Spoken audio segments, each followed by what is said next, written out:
Thanks for clicking on my video and welcome to my gym. Today I'm going to introduce you to one of my most favorite Yoga Fit for Golf stretches. Some of you may know, or others may not know, that I trademarked a program called Yoga Fit for Golf about 6 years ago, and it's specific yoga exercises that I think are very helpful to my golfers. The Psoas. What is our Psoas? Oftentimes after a long round of golf, I don't know about you, but I know that my back gets tired. So we're going to talk about this muscle, this big muscle called the psoas. This is the culprit of a lot of lower back issues and oftentimes some hip pain as well. So your psoas is a muscle that attaches the mid-back, your thoracic, all the way to your pelvis into your femur bone. So basically, your psoas muscle creates forward flexion, side, and twisting action, which are all the things that we do during golf. So during a long day out on the golf course, we're oftentimes in this forward flexion, so the muscle is shortened. We're oftentimes in this position throughout the day.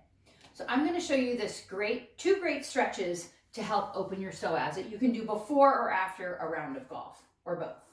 So you're going to need a block and a blanket. You can use a towel at home and a foam roller, which I believe a lot of people have foam rollers in their homes. Okay, so the first one is we're going to take our block and we're going to start in what we call supported bridge, which is one of my most favorite yoga poses ever. And we're going to place the block right underneath your sacrum. Your sacrum is that triangle that is right below your low back that goes down to your tailbone. So you can see I'm placing it right on the sacrum. What I don't want is I don't want to put it too close to the lower back to create too much arch. And I don't want to place it too close to the tailbone. Okay, there's a lot of different sizes of blocks. This is a medium block. But if this is a little uncomfortable with your back, the other thing you can also use is a blanket. Okay, you can also put the blanket underneath your lower lumbar if that feels a little bit better. Okay, so with the block, very simple exercise, very simple stretch. So you can also just maybe hang out here for a minute just to kind of let the pelvis relax, be a little bit heavy on the block, create a little bit more of this passive sensation of support. And what you're going to do is you're going to start with left or right, doesn't matter.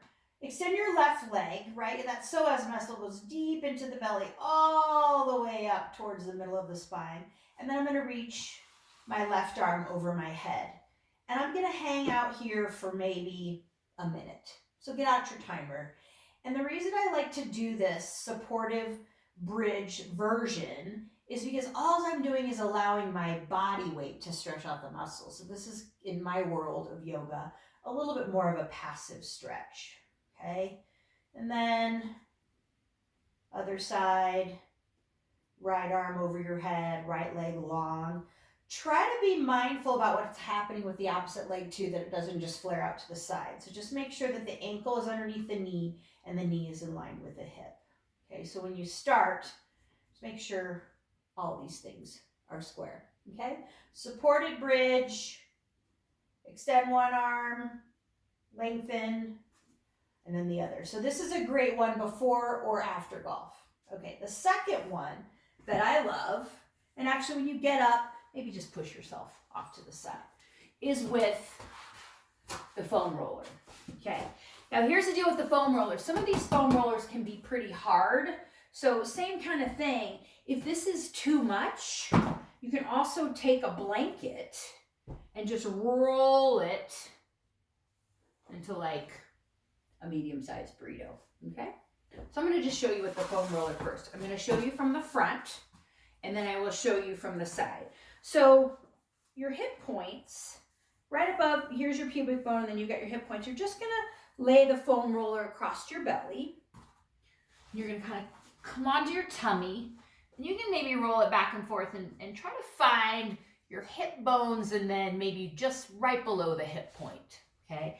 Your forearms are parallel to one another, so the elbows aren't out to the side, they're not too wide, they're underneath your shoulders, okay? And then what you just really try to relax your shoulders, maybe even close your eyes, And then your feet are wide. I want your feet wide because it will take pressure off your lower back.